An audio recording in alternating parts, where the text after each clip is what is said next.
Hi, welcome back. I hope that you're doing well. A few of my subscribers, actually a couple of them, have asked me to talk about liquid foundations that you can get at the drugstore that I like and that work for me. So I have a few things that, few brands that I'm going to talk about. I'm going to try to think of whatever you would like me to answer and be as detailed as I can. Now, I don't have the specific information about each of these brands, such as, the ingredients and this and that. I'm just really talking about how they work for me or if they don't work for me and what I use them for. So let's get started. Okay, the first brand I'm going to talk about is something that I think everybody on YouTube has tried one way or another, and a lot of people find it to be their holy grail.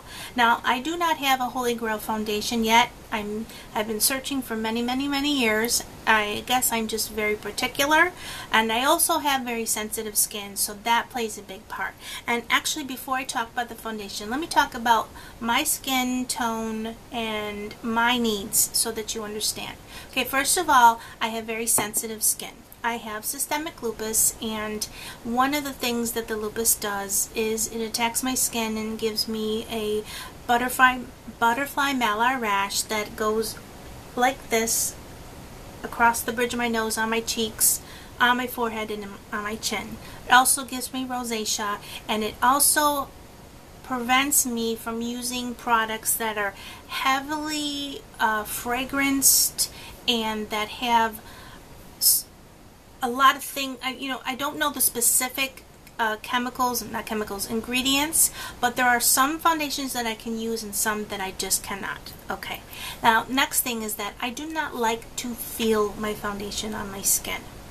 Now, I know you feel like a little bit, you know that there's something there, but the lighter weight it is on my face, the happier that I am. Another thing, I like my foundation to wear well. I don't like it to oxidize. I don't like it to, it does, I think all foundations oxidize slightly, but I don't want it to oxidize so greatly that it turns like 2 to 3 shades higher than it already is, or darker, I should say, or lighter. Okay, I like long wearing foundations, but I don't like foundations that are long wearing that I feel heavy on my skin. Now, my skin tone, I am a combination of cool tones and warm tones, so I am neutral. And there are a couple of foundations here that I'm going to talk about that I have to mix colors because there isn't a shade for me. Either one is too pink, one is too yellow, so I have to combine. And then there's one that there's just not a color shade. The neutral, they have neutral tones, but the color itself doesn't work in just one bottle.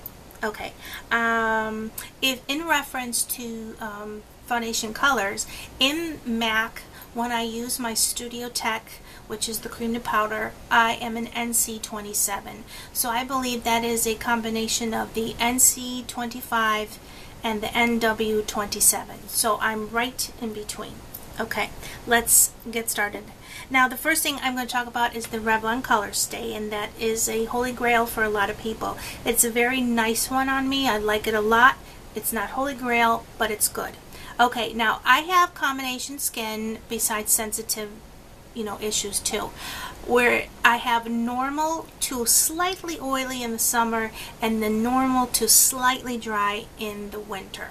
It's more sensitive than anything. Okay, when I buy the Revlon Colorstay, I like to use the normal to dry combination, and I can use this year round. For some reason, if I buy the one for oily skin in the summertime, it makes my skin too matte. And that's another thing. I don't like my skin to look too matte. I like a really nice combination of luminosity and a little bit of mattifying right in the middle. And that's why there was a foundation by Urban Decay, the new one, that if it worked for my skin, which it didn't, it would have been perfect because it has just that combination I'm looking for. But anyway, I digress. Okay, so the Revlon Colorstay, I use the color 250 Fresh Beige. I used to use 240 and I used it for a long time, and I realized that a lot of times I would look at my skin, I have to keep adding blush, keep adding bronzer, and it was that I had too light of a color. So the 250 works really nice on me. Now, setback for this foundation, of course, is that it's a glass bottle, and if it drops, it'll break.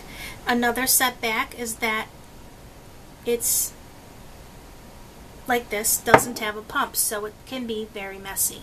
Now, as far as the consistency on me, this foundation goes on feeling very liquidy, but as I blend it in, it feels creamier, and it's very nice. It lasts a long time. It does not oxidize, and if it does such a small amount that I don't even notice.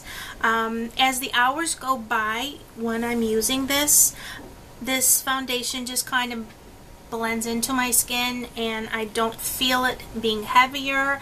I'm just very comfortable. It does have an SPF of 15, but I can take pictures with this and I don't notice any flashback. I don't notice my skin looking very pale. It's a very nice foundation.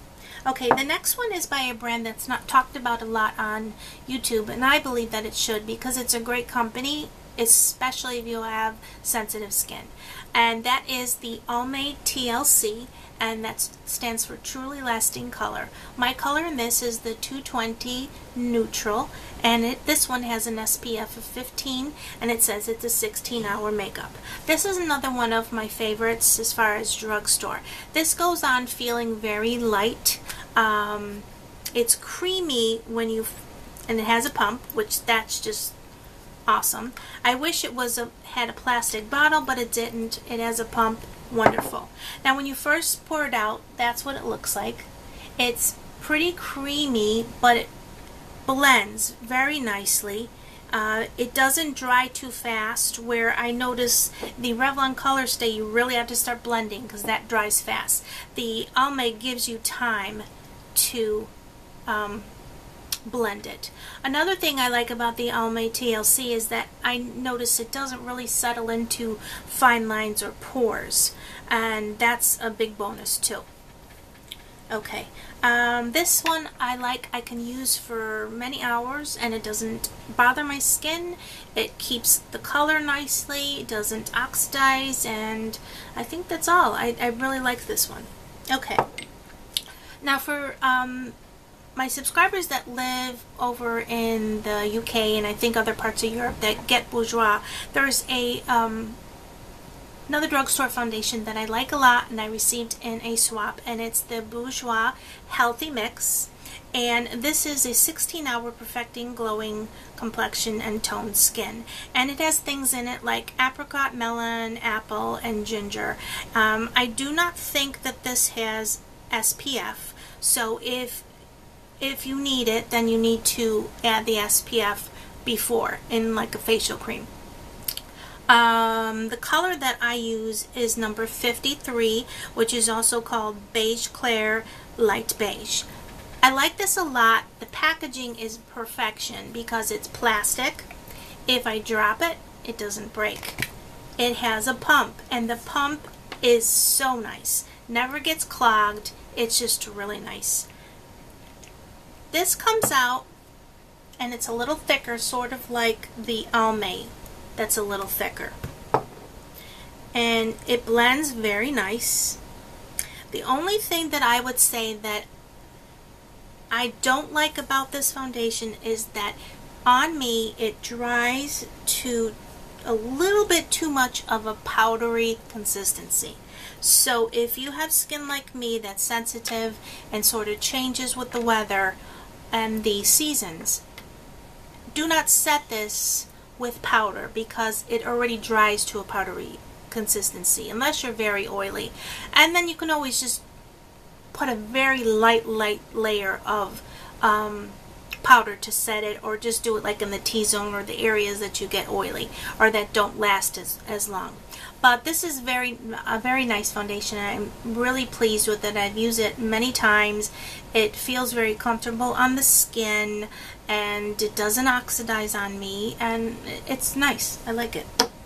Okay, the next two are foundations that I have to take I had to buy 2 different colors, and I'm glad that they're drugstore foundations because they're not very expensive, because if they were higher end, it'd be very expensive to use these. Okay, this first one I'm going to talk about, I'm actually wearing it now, and I've had it on my skin, let's see, I probably have had it on a good 6 to 7 hours, and it lasts very nice. It is the Neutrogena Healthy Skin. Now for color reference, what I do is I take the Buff 30 and the Nude 40 and I mix them together. I don't mix them together on the back of my hand. I just take dots of each, a little bit of each, and then blend them in with either my Sigma F80 flat top kabuki or my Real Techniques blending or buffing brush, and that works real nice. Now the only setback, besides the fact that these have glass bottles and have no pumps, I wish companies would just realize that we want pumps in our foundation. Okay, I'm going to stop there. The only other drawback is that on me, this is more of a light to medium coverage, where the other foundations that I've talked about thus far are more of a medium, and I can build it up to full. And not full where it's like a mask, just good full. Okay, I'll leave it at that. This foundation doesn't cover all the redness that I have. I have to go back and sort of put a little bit more on the areas of concern.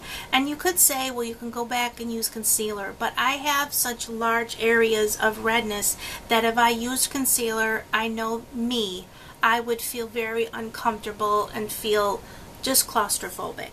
This foundation, the Neutrogena Healthy Skin, is something that I use for just casual days, or when I'm not wearing my makeup very long. I do have to touch up with powder after a while, not because my face gets oily, but to give my face some more coverage, because it doesn't, it's not that it lasts long, it just doesn't provide that medium coverage that I like.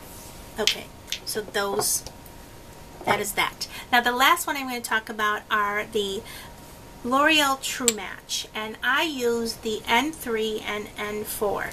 This is a very nice foundation. The only problem is that after maybe 5-6 hours, maybe even 4 sometimes, on a especially hot day, I start to feel this on my skin, and that's what prevents me from using it all the time. As far as coverage, it has very good coverage. I would say this would be medium, and you can build it up to probably close to full. If it laid on my skin as well as the Healthy Mix by Bourgeois and the Almay TLC and the Revlon Colorstay, I probably would use this all the time because the coverage is really just wonderful. Trying to think, this has a SPF of 17, and it doesn't oxidize much on my skin. It does a little bit, but not anything to affect it. I don't really notice if it gets oily. I just notice that I start to feel my foundation after a few hours, and then I feel very uncomfortable. So that is my little review here of the drugstore liquid foundations that I am currently using. I don't use foundation every day because I don't wear makeup every day, and I think that that is a very good tip too. If you have a day where you can take a break and not wear makeup, maybe just put a little eye makeup if you feel uncomfortable. Just let your skin breathe, because it really helps a lot. I notice a very big difference in my skin, not so much in the rosacea and the rash, because that's medical and I can't help that, but the texture of my skin and just everything else, I notice a difference in the last 4 years that I have had to go through a lot of things with my health, and I haven't been able to wear makeup every day consistently. My skin is just better than it was before. So that being said, I hope that I have answered your questions. If you have any other questions or concerns, just put them down below or send me a private message, whatever you're more comfortable with. I really appreciate the suggestion that to do this video. Was really very interesting to really think about the things that I'm using and why I use them. If you had to ask me what my favorite of all of these is, I would probably say the Revlon Colorstay, but the Almay TLC is a close second. And I think if they put a pump on the Revlon Colorstay, it would be really close to Holy Grail. But I'm very fussy with foundations, and I do have issues with my skin, so I can go on, and I'm not going to do that to you. So I hope that you enjoyed this once again, and thank you for subscribing, watching, and I hope that this was helpful, and I will see you soon. Bye-bye.